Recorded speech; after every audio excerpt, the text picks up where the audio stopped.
Now, these are the areas I intend to speak. First, I'll give a small introduction about what the cardinal principles of GST is all about and how the legislations, the basis on which the legislations have been made. Then I'll talk to you about the electronic platform, that is GSTN, which is going to be the special purpose vehicle for undertaking all the business processes. And then I'll talk to you about migration and enrollment. And then the process of registration, how it is to be done, where you will have to go and register, who are the persons who are required to be registered, and how long it will take if one submits their registration request. And then I'll talk to you about the payment modes. Obviously, from the government angle, this is one of the critical aspects, how this payment, the self-assessed liabilities are discharged by the taxpayer, and then how they are submitted to the government in the form of returns. Returns are nothing but structured data where the government expects some information in a prescribed form, which is time tested and which in fact is easy to fill the information and then submit to the government. And I will also talk to you about one of the areas where you will be interested in refunds. So these are the broad structure or broad presentation plan that I intend to do today. Let me give you a small introduction about GST.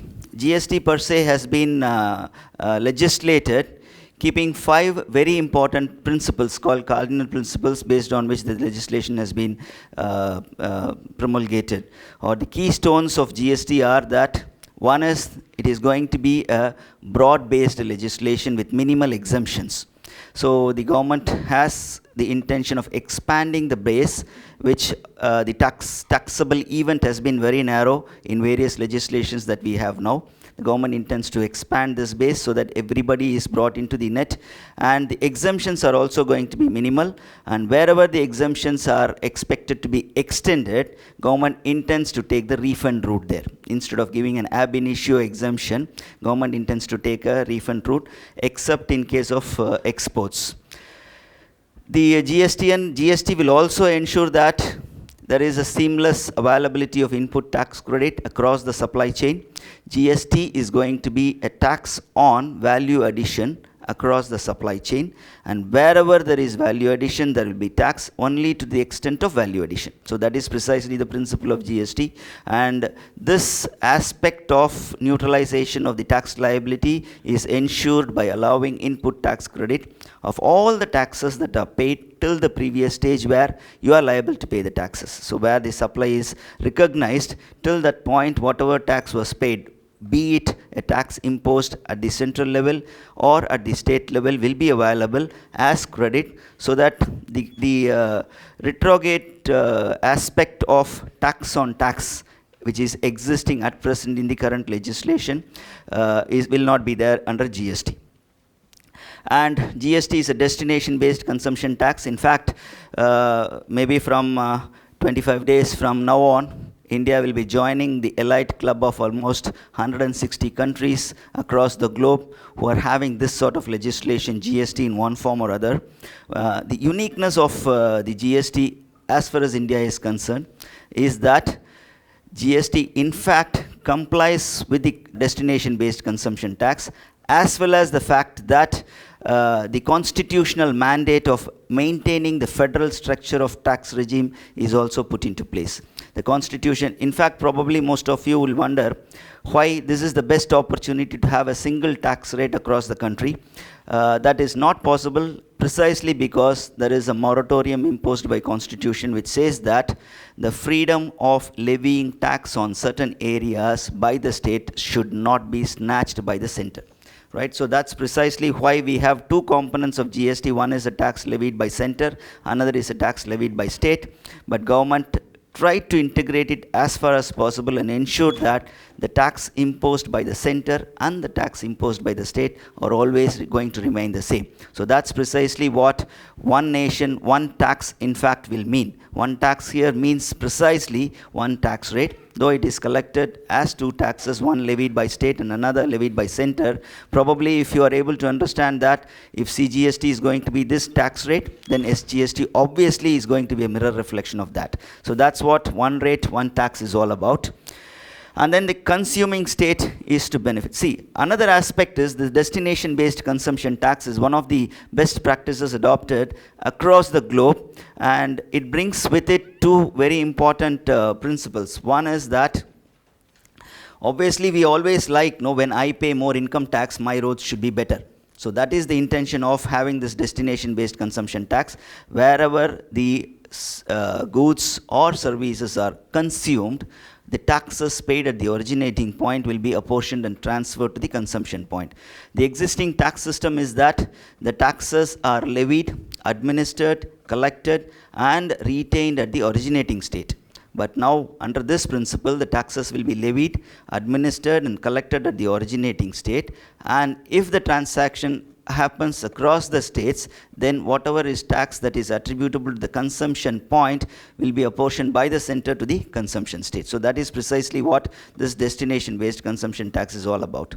The second aspect which this principle brings in is that as a tax administrator, you need not keep on tinkering the tax rates, because the economic activity itself becomes a self-policing activity, and it will take care of the requirements of the consumption state. When you become a more consumption point, your revenue will become more buoyant. So those are the two USPs of the destination-based consumption tax.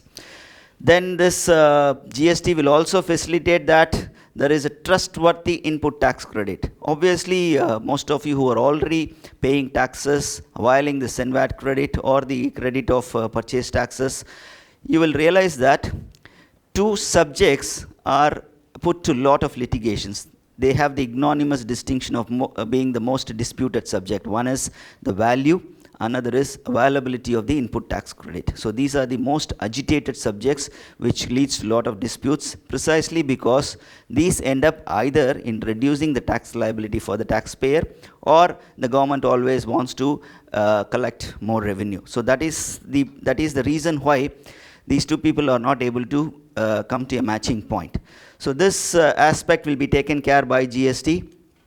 It will give you a lot of trustworthy, credible information as far as ITC, and therefore, that is input tax credit, and therefore, there is no likelihood of disputes on the genuineness and eligibility of the input tax credit. These are the two aspects which in fact creates a lot of disputes. There will also be quick verification mechanism, and of course the settlement of integrated GST when transaction happens across the state. Government will take care of that. We require trustworthy data for that, and GSTN will provide that data. So this is precisely the basis on which the GSTN is going to work. This is what GSTN is going to extend as a helping hand for not only for the taxpayers but also for the tax administrators. Right. How robust is GSTN? So that's the next question that requires answer, because we always have the tendency to give a lot of discredit when it comes to the IT infrastructure of the government, probably because of bandwidth restrictions, or because of various technical aspects which put a lot of difficulties in accessing the website. So all those difficulties has been perceived by the team of GSTN. Both center and state tax departments will have a common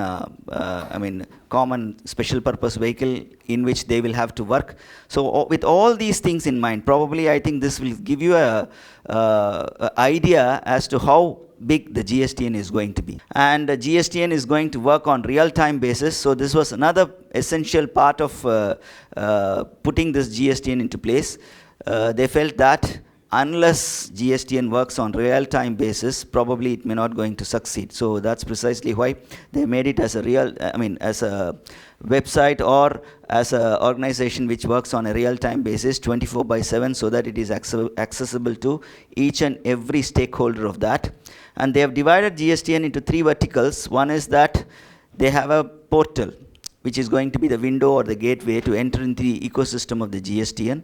And they have front-end system for trade and industry, which will facilitate each and every taxable person or a registered person to enter and then perform his business processes, which are notified as part of the legislation.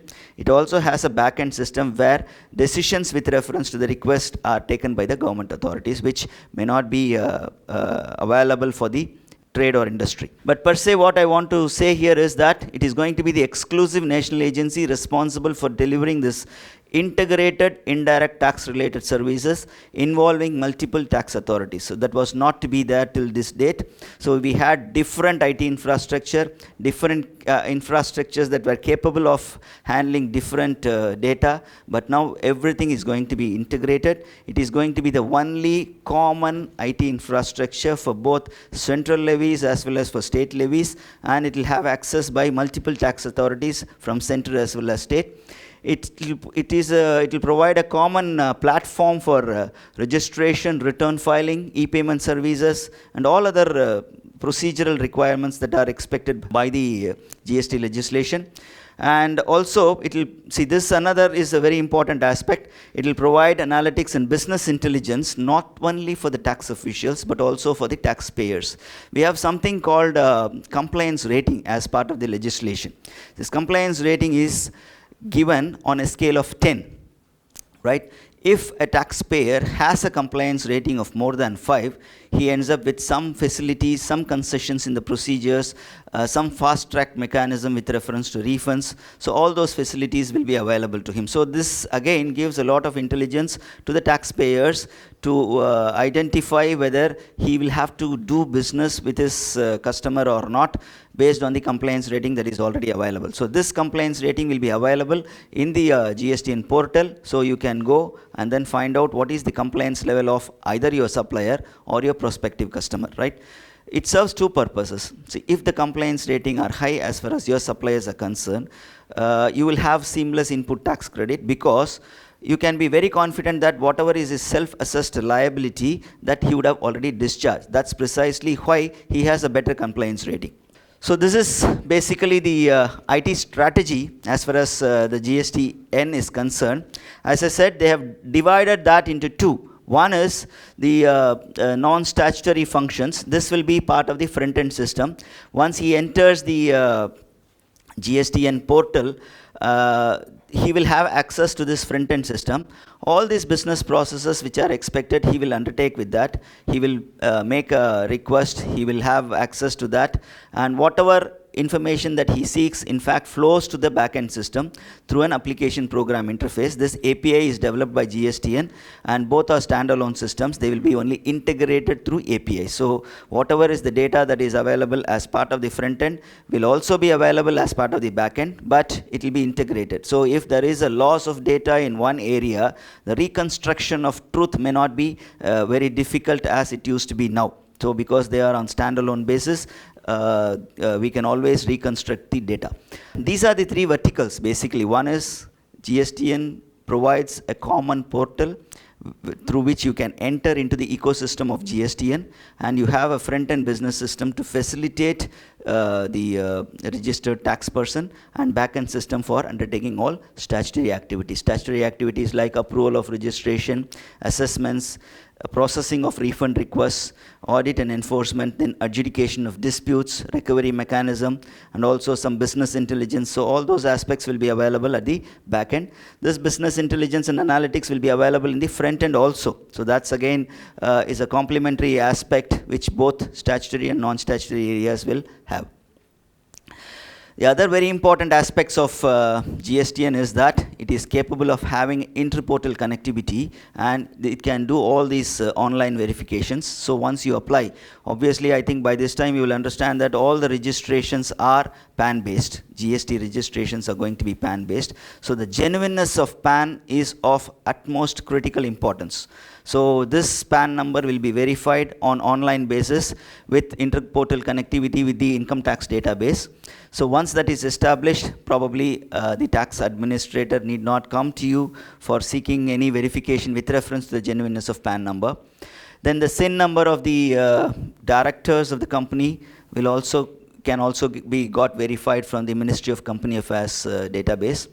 Then it will have a seamless interface with ICES, that is Indian Customs website, where you will be filing your shipping bill and bills of entry.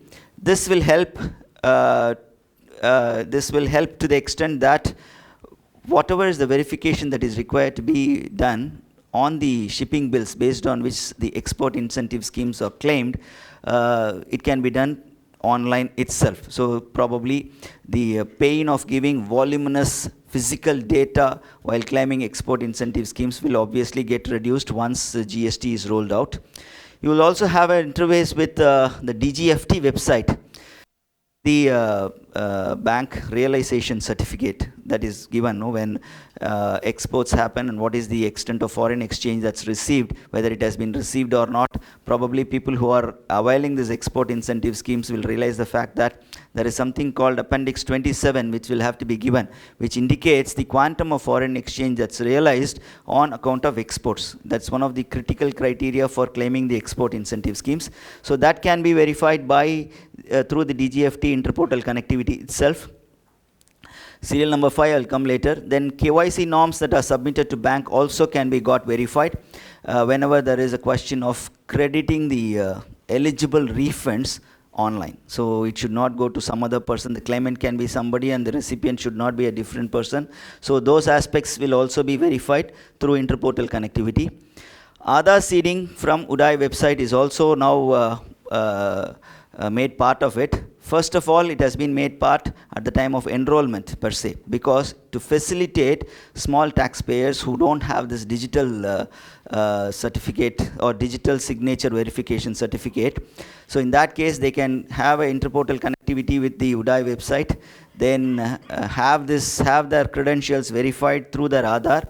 Whatever is the mobile number that is registered with the Aadhaar site, a OTP will come to them. They can establish their credentials and then log in into the system. So these are the online verifications that are perceived under GSTN. So this is the intention of this is to facilitate and bring down the paperwork or physical interaction with the taxpayer and the tax administrator. So this concept of interportal connectivity verification is again one of the very key features of GSTN.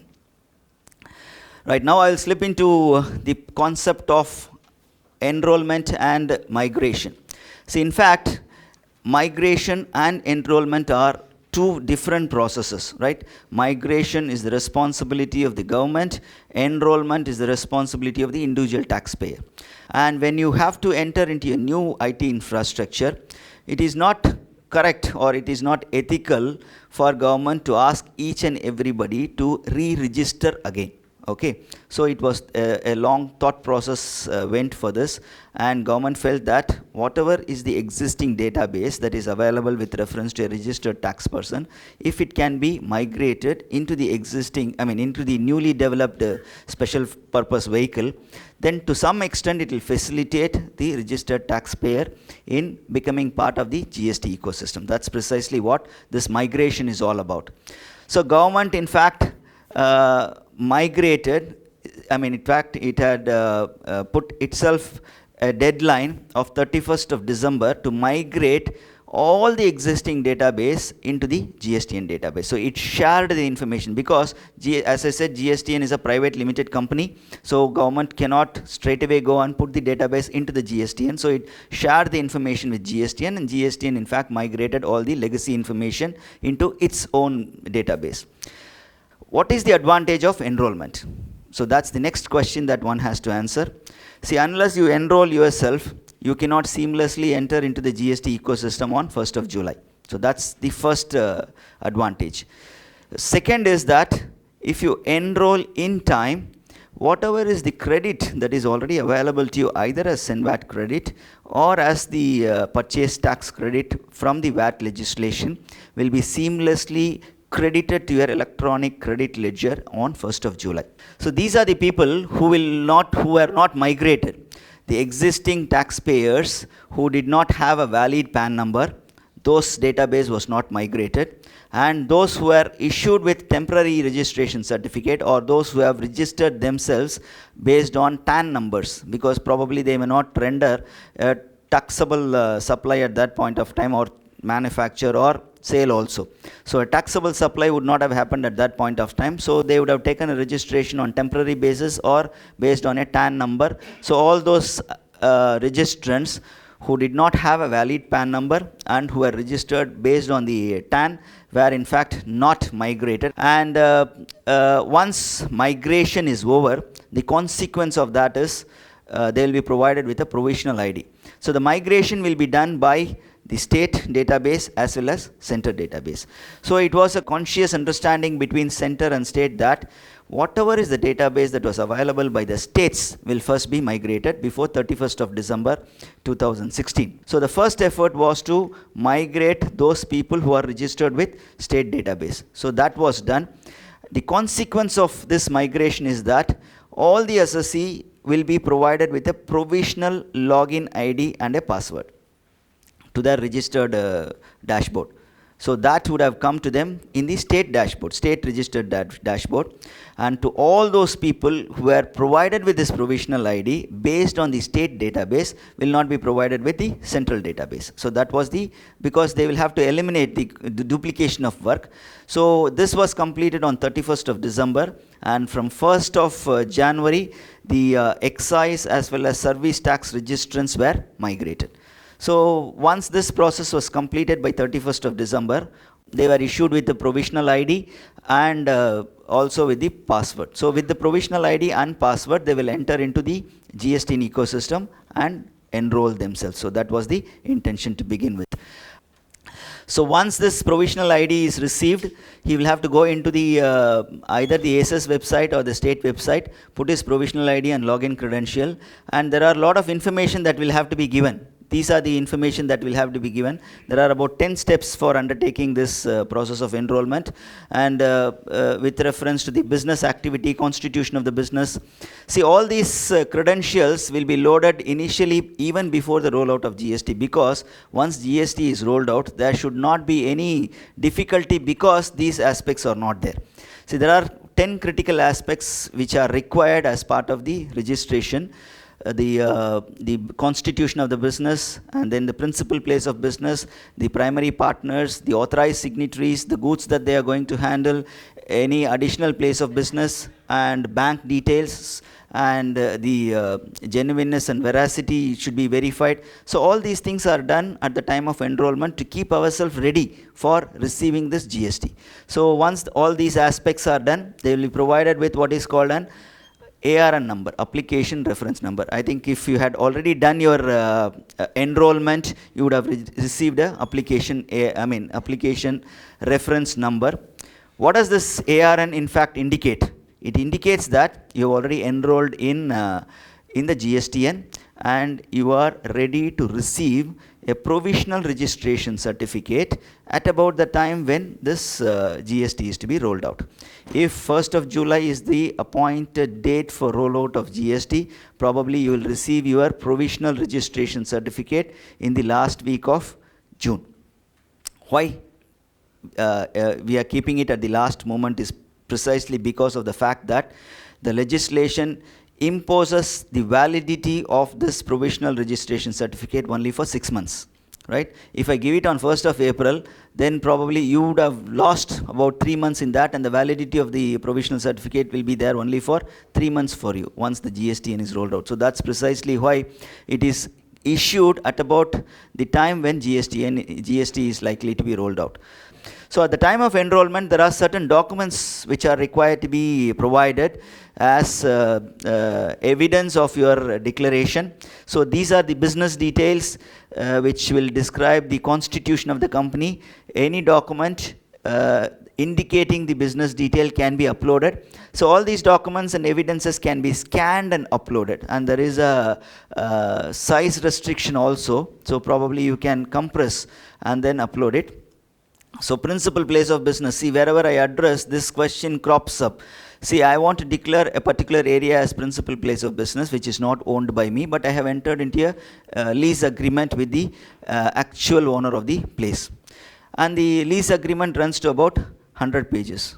So how can I load all 100 pages, because there is a size restriction there? The answer that was given to us when in fact we asked this question was that there are so many compression softwares that are available, so you try to do that. And in case it's not possible, at present, to ensure that there is a seamless enrollment and that you receive an ARN, at least the few pages which indicate that you are in rightful possession of the premises to undertake the business, those pages at least you scan and then upload. So that is the solution given at present, because there is a size restriction there.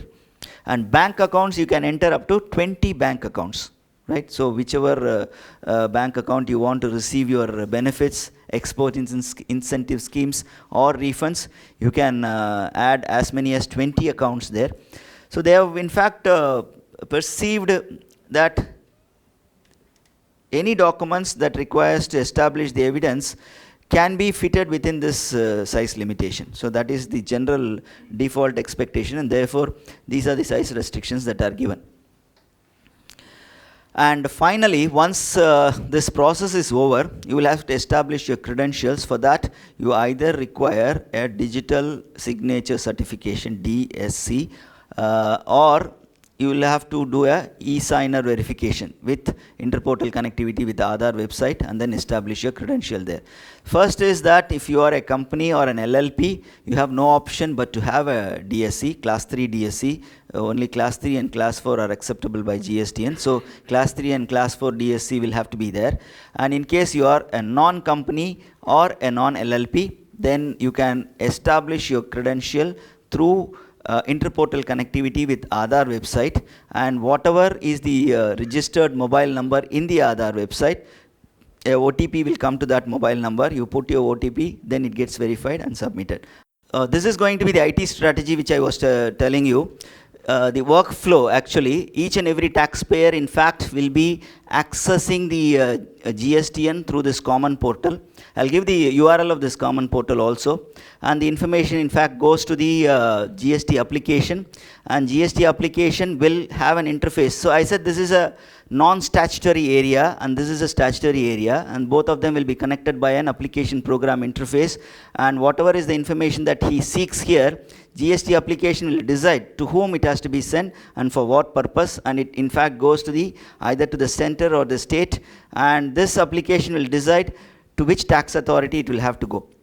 So now I'll come to the process of registration. Some of the highlights of this registration module is that it's going to be on one interface. See, you know that there are two taxes that will have to be paid. One is CGST, another is IGST for intra-state transaction, that is transaction that happens within the state. In case you want to have an interstate transaction across the borders of the state, then you will have to pay IGST. So please remember, IGST is not a third levy, it is an integration of CGST and SGST, right? So it's not a third levy. And if something happens within union territories, 5 union territories, Andaman Nicobar, Chandigarh, and then Daman Diu, Dadra Nagar Haveli, and Lakshadweep. So these 5 are union territories without legislature, and whatever is the transaction that happens there, taxes in the form of UTGST will be paid apart from CGST when it happens within the union territories. And Delhi and Pondicherry are also union territories, but the advantage is that they have legislatures, and therefore they can have this SGST Act passed in the legislature. So in Pondicherry and the Union Territory of Delhi, for all intra-state transaction, SGST will be paid, though they are union territories, because they have state legislature. So this is going to give you a single online interface for all registration requirements, either central or state or union territory. And the processing will be in 3 common working days. Common working days here is because both center and state are involved. So they may have different holidays. So 3 common working days will be there. And if in 3 common working days a decision is not taken, GSTN will automatically generate a GSTN number and make it available to the email ID of the applicant. Instant updates will be available. Transactions are secured because every data is on role-based access mechanism. So a person who doesn't have a role in that cannot have access to the information. So the information is secured. Form filling is made easy because if you put your PAN number, it will auto-populate the other information from the PAN database. And 100% transparency is there, whatever, at what stage the registration certificate is held up, and the status of your application can be obtained at any point of time. So these are the USPs of GSTN with reference to the registration. This is going to be the GSTN structure or format of GSTN. This is going to the permanent GST registration number. GST identification number is what GSTN in fact stands for. The first 2 digits in fact indicates the state of operation, the principal place of business in which state you are operating. So that will be indicated by this 22. This code is taken from the code assigned to each state by National Census Act 2013. Right? National Census Act in fact has allotted one code for each state. I think Tamil Nadu has been assigned 31, I'm not 33. 22 actually belongs to Uttar Pradesh, I think. So each state has got its own code. So that code will be taken based on the principal place of business that you declare. The next 10 digits will be the permanent account number allotted by the Income Tax Department. The 13th digit will be the entity number. See, in the same state, you have more than one business footprints. For one state, it is enough if you take one GSTN, one registration, right? See, you have factories in Chennai, Coimbatore, Tirupur, Hosur, but one registration is enough as far as the state of Tamil Nadu is concerned, right? So there is no necessity for you to take more than one registration. But if you have got different recognized business verticals in the same state, you have the option to take more than one registration. That's also optional, and your business vertical should be a recognized business vertical. In that case, this number will be changing like 1, 2, 3, 4, 5 or up to 9, and more than 9, this probably this digit will come handy. This Z is a default number now, and it is an indicator of the fact that whenever your GSTN has got this Z, it means that you have enrolled in time, right? So that is an indicator. If you had enrolled within the prescribed time limits, Z will be the default number there. So this is the structure of GSTN for a normal taxpayer who is in possession of a PAN number or a TAN number. There are also situations where a foreign person might render a taxable service in India, and it becomes an import of service, and therefore he is liable to pay taxes. There are 3 situations in which this tax can be discharged. Either he can have his own company established in the country and discharge his tax liability, or he can appoint an authorized person for the purpose of discharging his tax liability, or the person who is receiving the services or supplies will be made to pay taxes on reverse charge mechanism basis. So these are the 3 systems that has been established for discharging tax liability. So in case a person says that no, I myself will be discharging the tax liabilities, right? What he will do? How we can allot him a registration number, GSTN, principally because a non-resident taxpayer will not be in possession of a PAN number. Is it not? So in that situation, he will have to have a different GSTN format. This is the GSTN format for a non-resident foreign casual taxable person, non-PAN base. This system is not applicable for all those people who are not in possession of PAN number. This is not unilaterally applicable. This is applicable. This structure is applicable only for those taxable persons who are non-resident and they don't have a PAN number. So it has again 15 digits. First begins with state code, then the year of registration, then the country code, and then randomly generated number, and the last 3 digits indicates his status, non-resident taxable person, foreign taxable person, NFT, non-resident foreign taxable person. The difference between a normal GSTN and this GSTIN is that this is valid only for 90 days, which can be extended by another 90 days by the appropriate authority. That is one very important distinction. A normal taxable person, when allotted with a permanent GSTN, it remains permanent unless it is surrendered or cancelled. Whereas here, the validity of this GSTN itself is only for 90 days from the date of allotment, and in case he is not able to complete his supply within 90 days, this validity can be extended by another 90 days. Another advantage or disadvantage is, once he wants to get himself registered as an NFT, he will have to estimate his tax liabilities and pay an advance tax. What does this registration certificate give? It legally recognizes your business. You can avail the benefits of input tax credit. You can ensure that proper accounting system is put in place, because the GST legislation itself, because of the fact that it's highly compliance oriented legislation, it's self-regulatory, and the accounting itself polices it. So that's you cannot have duplicate entries, you cannot have duplicate credits, you cannot have this mismatched credits. So it's a self-policing mechanism. So it ensures that you put in place a proper accounting system. Who are required to be registered? Any type of entities carrying out supply of goods, services, or both. Tax return preparers. So this was the original name that was given for all those consultants who help in small suppliers to comply with their obligations. Now they are called indirect practitioners. And these are the people who will have to get themselves registered. A supplier whose aggregate turnover is more than 20 lakhs. 20 lakhs. Aggregate turnover is more than 20 lakhs. He must get himself registered.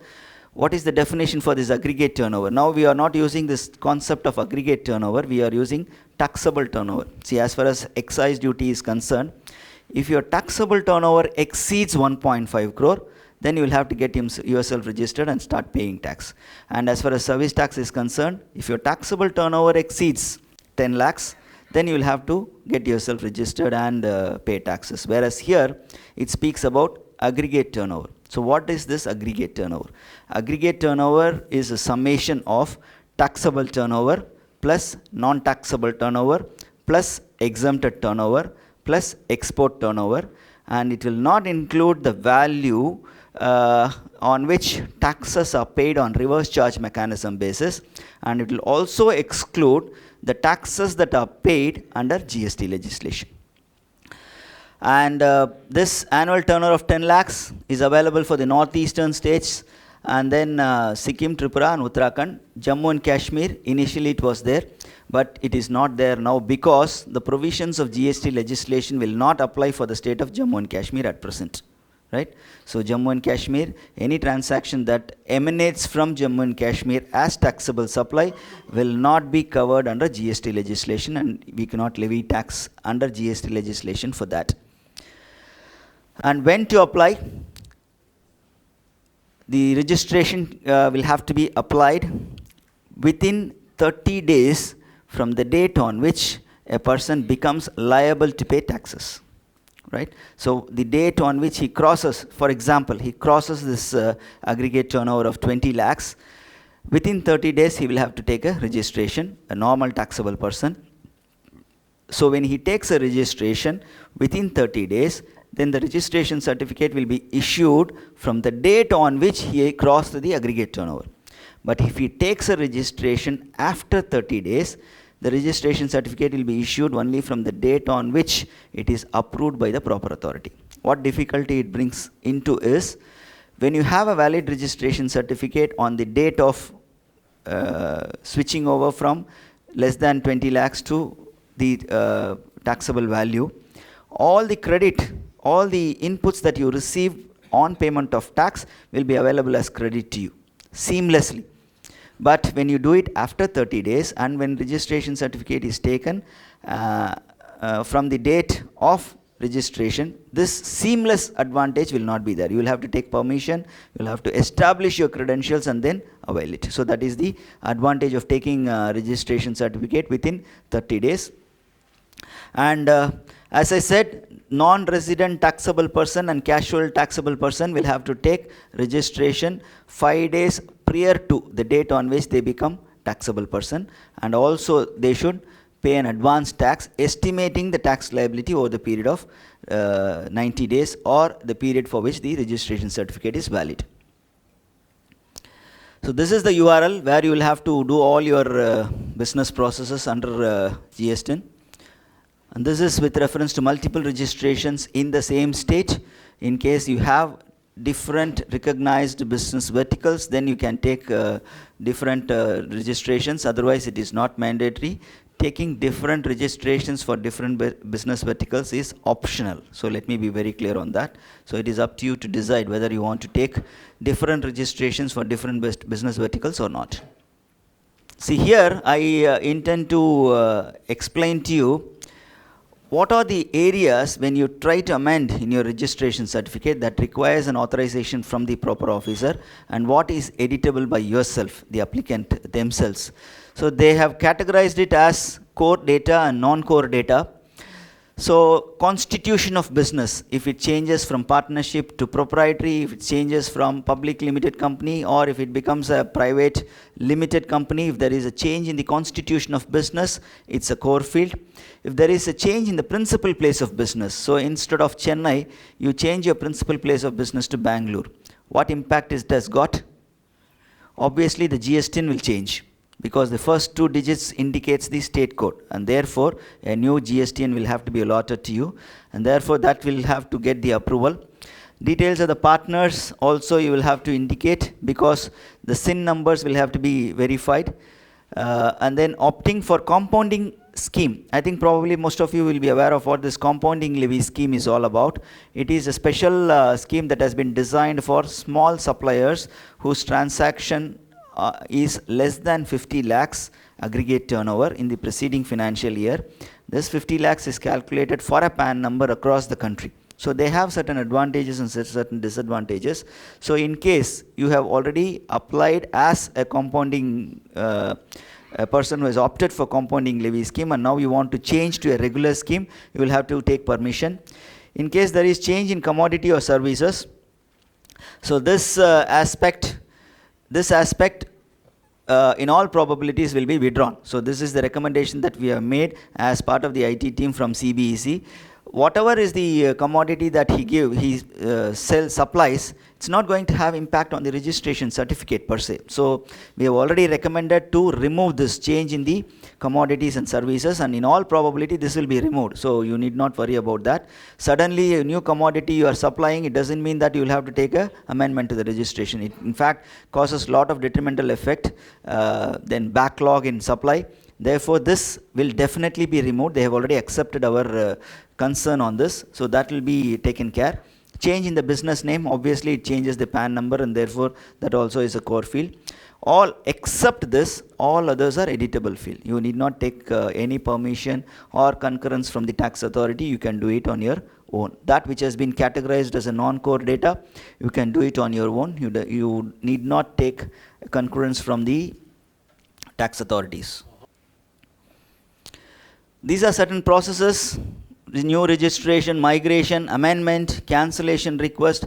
There is a concept called suo motu registration by investigating agencies.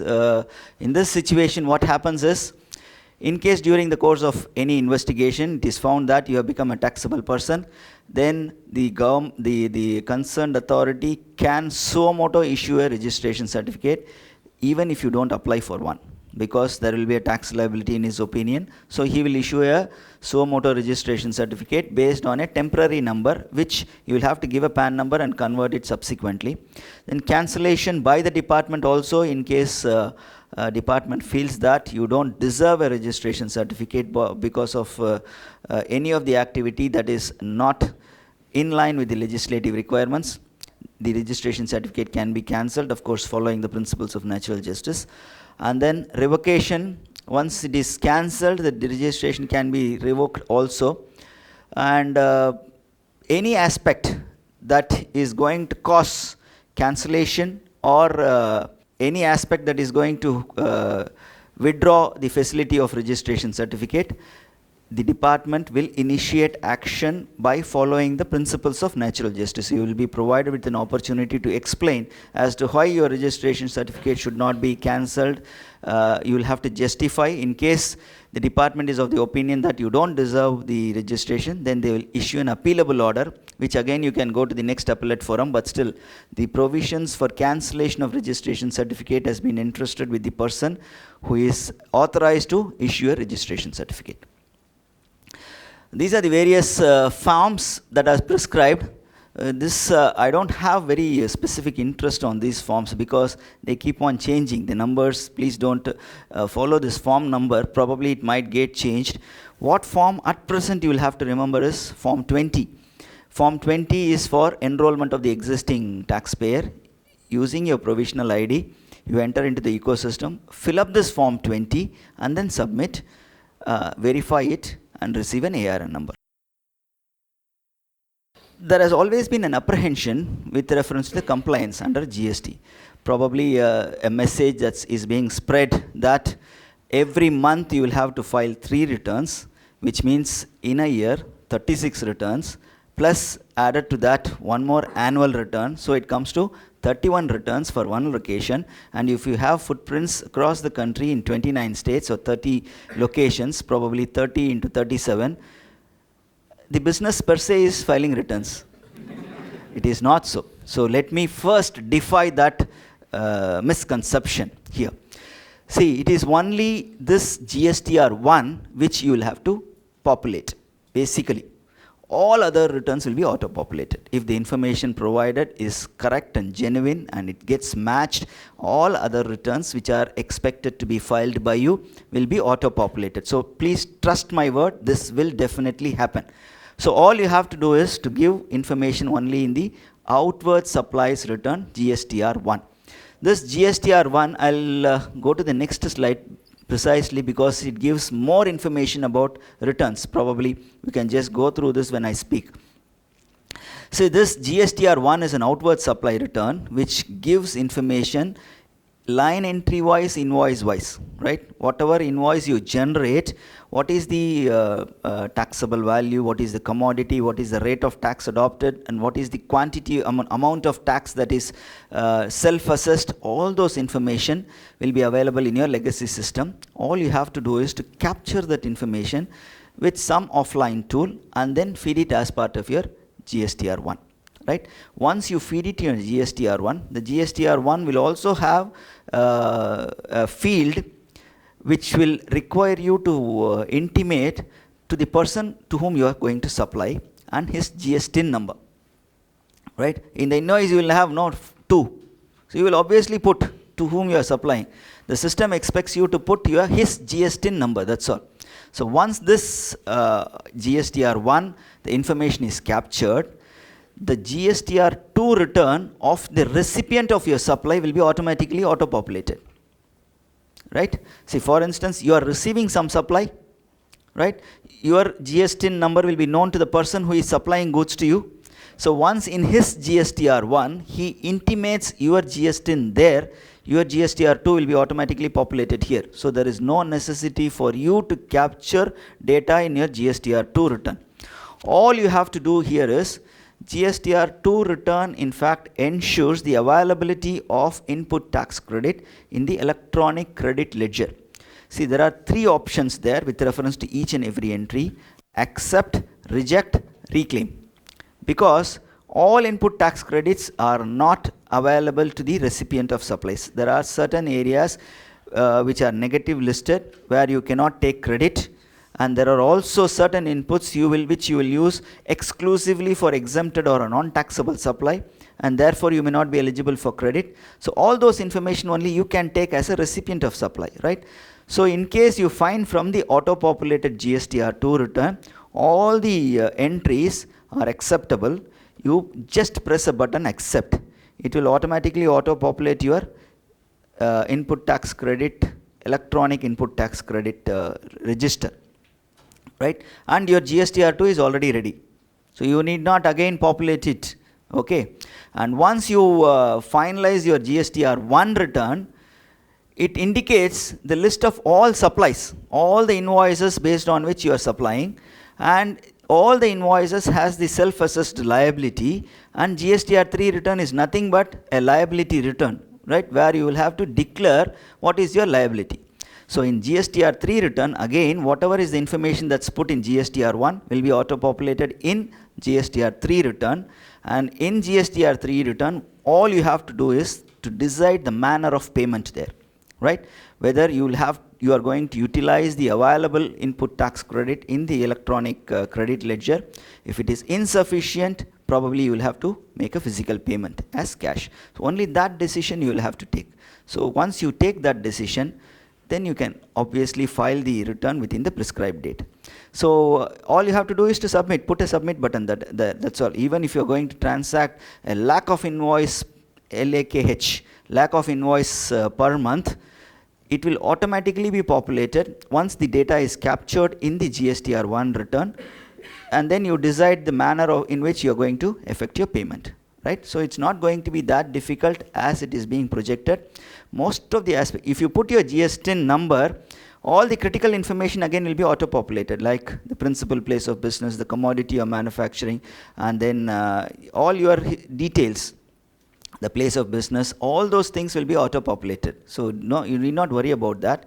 And it is physically impossible, even if you are doing only 15-20 transactions per month, it's very difficult to physically go and keep on entering in the GSTR1 return every time an invoice is generated, right?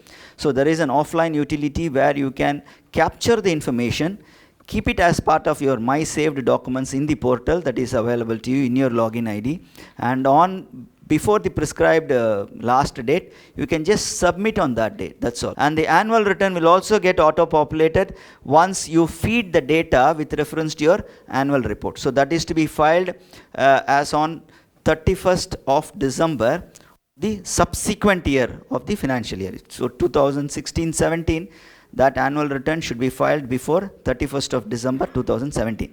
The very important aspect which you will have to remember here is that the offline tool which you are going to have to migrate the essential fields in GSTR1 from your legacy database is going to play a very critical and important factor. So you will have to have sufficient wisdom to select the proper offline tool which will enable you to extract the critical information from your database to the GSTR1. So that will have to be, that is a critical decision that you will have to take. Once that is done, probably I think filing of returns is not going to be a difficult task as it is projected at present.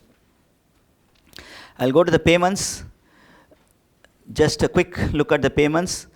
Payments, CGST, SGST, IGST, and of course UTGST are the various payments. Then tax deducted at source and tax collected at source are other payments. Additionally, interest, penalties, fees, etc. are also expected to be paid. And all these payments, this is as far as cash is concerned, right? I'm not talking about the electronic credit ledger. In case the balance available in the electronic credit ledger is insufficient, then you will have to pay it only through this, this mode. And at present, you have no option but to use RTGS for payment, or go to bank and then fill up and then pay it across the counter. Under GST, it is not going to be like that. You can either use online payments with your credit card, debit card, or internet banking, or RTGS NEFT facilities can be also used. There is one more facility called over the counter, right? Over the counter is something where you go to a bank and then pay it across the counter. There is a restriction for that. You cannot pay tax of more than 10,000 rupees for a tax period. For a normal taxpayer, the tax period is 1 month. That the GSTR 3 month, right? So you cannot pay more than 10,000 rupees. And even for paying that, you cannot straight away go to bank, pick up challan from bank, fill it up and then pay it. You will have to generate a challan through your login ID and GSTN number, and based on that only you can go and effect the payment even for OTC. And this challans, I said, now we are using manual challans. Henceforth it will be a challan that's generated by the system itself. It will have a unique 14-digit code called CPIN. CPIN is just a challan number, right? When you generate a CPIN, it doesn't mean that you have already credited to the government account. It cannot be used as an evidence for discharging a liability. It has just created a challan for you, and that challan will have to be used for payment through banks. And once the amount is received by the treasury, the system will generate something called CIN, challan identification number. This is common portal identification number. This is CPIN, is common portal identification number, which is a challan number. Challan number is no more a link, right? Once the challan you deposit into the government account, it will generate something called SIN, challan identification number. So this will be the evidence for having discharged your tax liability from cash register. And electronic cash credit ledger, obviously it normally gets auto-populated through your matching of various returns. And then last topic, refunds. See, there are certain relaxations that have been given. At present, refund cannot be claimed if the amount is less than 500 rupees. Now they have increased it to 1000 rupees. And the time limit for filing refund has been increased from 1 year to 2 years. Right, 2 years from the relevant date, and time limit is not applicable when refund is sought on the balance from the electronic cash ledger. It becomes unutilizable, so anytime you can do. And the greatest facility that's going to happen here is that you need not file a separate return for claiming this refund from the electronic cash ledger. You can make it as part of your return and then claim it as refund through the return itself. If you go and see the return forms, it will have under part D the amount of refund claimed from the electronic cash ledger. So as part of return itself, you can do it, and that will be treated as a refund application. Refund is allowed only in cases of exports, zero rated supply, any supplies that are affected to physical exports outside the country, or any transactions with a unit in a SEZ or a developer of a SEZ, right? So they will be eligible for export incentive schemes. And this again is a very important aspect which is new as far as GST is concerned. Credit accumulation on account of inverted tax structure. If your input supplies attracts 18%, whereas your outward supply attracts only 5%, then it keeps on accumulating in your electronic credit ledger. If this happens, then and if you establish that the accumulation of credit is only because of the inverted duty structure mechanism and you are unable to utilize the credits that are lying as balance, then you can apply for refund of that in cash, because it's a policy distortion. So the government is willing to give the amounts that is accumulated as balance in the electronic credit ledger as cash refund, but the amount shall not be less than 5,000 rupees. The amount claimed because of that shall not be less than 5,000 rupees. Specialized agencies like consulates, UN can also apply within 6 months from the date of supply refund of whatever tax that was paid for their supplies, and they can do it electronically. For that, they will be allotted something called unique identification number instead of GSTN, because the purpose is only for claiming refunds. Otherwise, all their activities are considered as part of Schedule 3 or negative list. Therefore, it is non-taxable. So the registration they seek maybe is only for the purpose of taking refund. So they will be allotted with unique identification number. So it will not have the structure of PAN and all. So it will be a separate randomly generated number by the system. And with that UIN reference, they can always take the refund.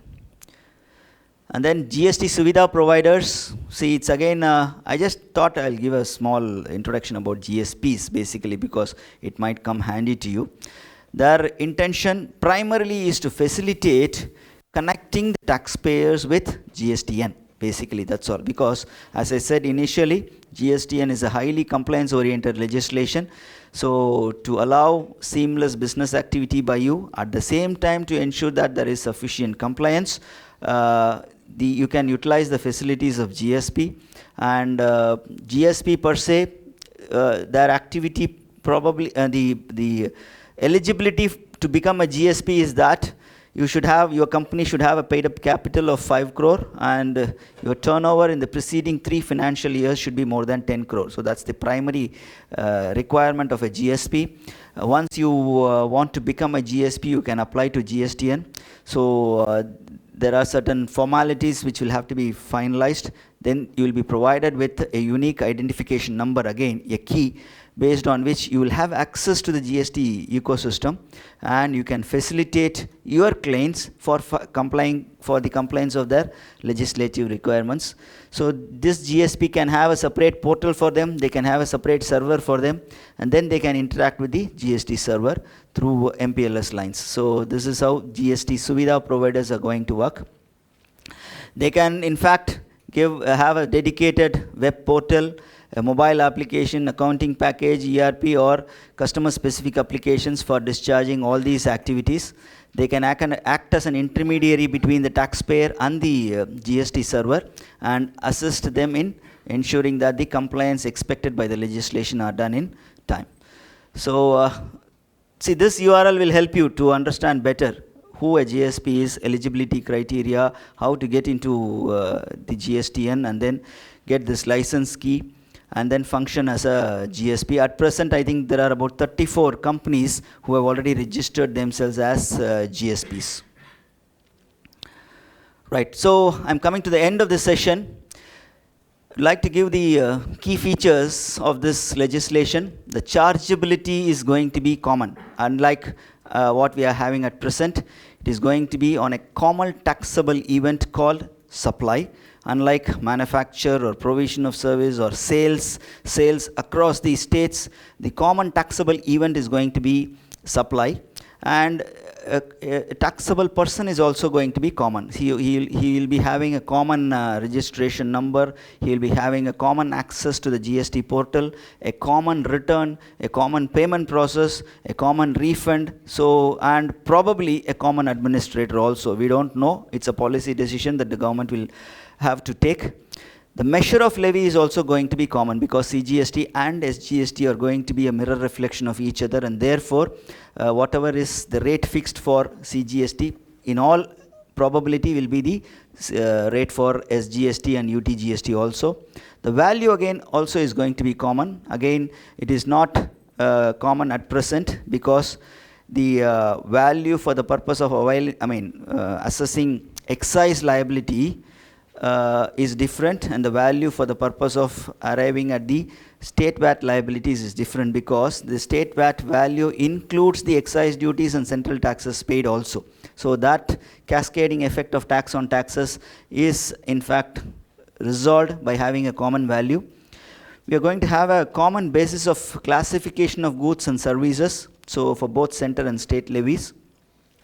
Uniform procedure for collection of CGST and SGST, concurrent jurisdiction for entire value chain. You need not run after one authority and another authority. It's going to be a concurrent jurisdiction for center one jurisdiction, state one jurisdiction. Probably we can have a common administrative umbrella also. That is what being perceived by government at present. And ultimately, probably the dream of one nation, one market, one tax is going to be established when GST is going to be there.